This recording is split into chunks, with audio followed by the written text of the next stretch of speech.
രാഘവ് ചദ്ദ ഇങ്ങനൊരു തീരുമാനം എടുക്കുമെന്ന് വിചാരിച്ചിരുന്നോ?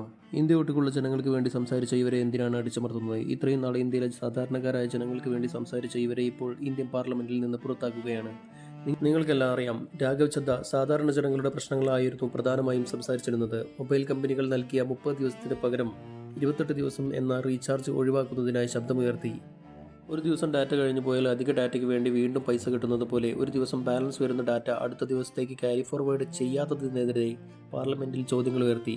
28 ദിവസത്തേക്ക് റീചാർജ് ചെയ്യുന്നതിലൂടെ ഒരു വർഷം 13 റീചാർജ് നടക്കുകയാണെന്നും മൊബൈൽ റീചാർജിന് വേണ്ടി 365 രൂപയുള്ളപ്പോൾ എംപിമാർക്ക് എന്തിന് 9,000 രൂപ അലവൻസ് നൽകണമെന്നും അദ്ദേഹം ചോദിക്കുകയുണ്ടായി.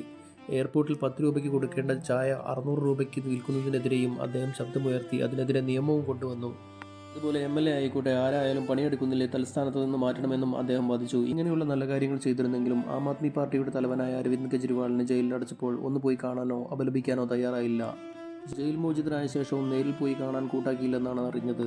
തൻ്റെ സോഷ്യൽ മീഡിയ പോസ്റ്റ് സ്വയം ബ്രാൻഡാക്കി മാറ്റുന്നതിനും മാത്രമാണ് അദ്ദേഹം ശ്രദ്ധ കേന്ദ്രീകരിക്കുന്നത്. ഇന്നത്തെ രാജ്യസഭാ സ്ഥാനം നഷ്ടമായതോടെ അദ്ദേഹം മുമ്പ് മോഡി ഗവൺമെൻറ്റിനെതിരെ ഇൻസ്റ്റഗ്രാമിൽ പങ്കുവച്ച വീഡിയോകളെല്ലാം അപ്രത്യക്ഷമായി. Something is really phishing.